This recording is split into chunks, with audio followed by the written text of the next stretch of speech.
Yeah, indeed. A community going through so much. It's such a difficult time for them all. John, we appreciate the reporting from the scene there. Well, investigators have started interviewing family members and friends of the shooter. But as for his mental health history, police say they're still trying to figure that out. I'm joined now by licensed psychologist Erik Fisher. Erik, always good to speak to you. We're all trying to piece together how this could happen. All we know right now about the shooter is that he was a 26-year-old male.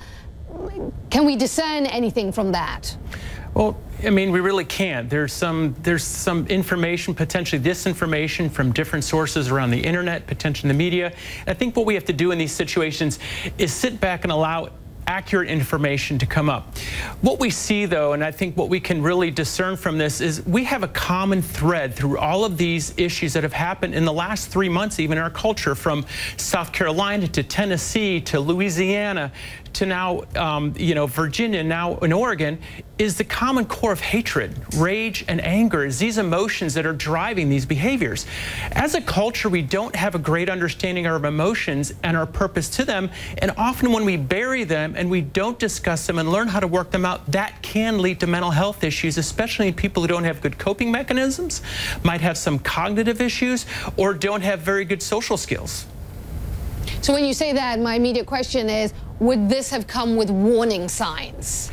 You know, there are always factors that we can look at in psychological testing or the things that might be potential warning signs that we would see. However, you can never be 100% certain who's going to be an absolute risk, and we don't live in a culture where we lock people up based on an assessment of risk, but we need to have a better pulse on what's going on.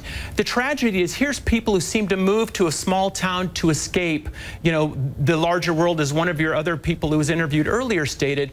But what we have to realize is mental health and emotions are something that affect us all.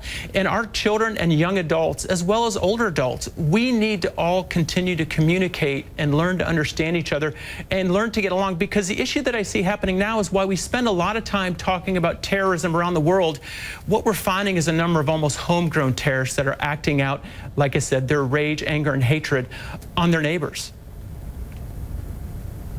Erik Fisher, always appreciate the insight and perspective. Thank you so much for joining us. Thank you for having me. And you are watching CINN Newsroom. I'm Aisha Sasay in Los Angeles. And I'm John Vors in Roseburg, Oregon.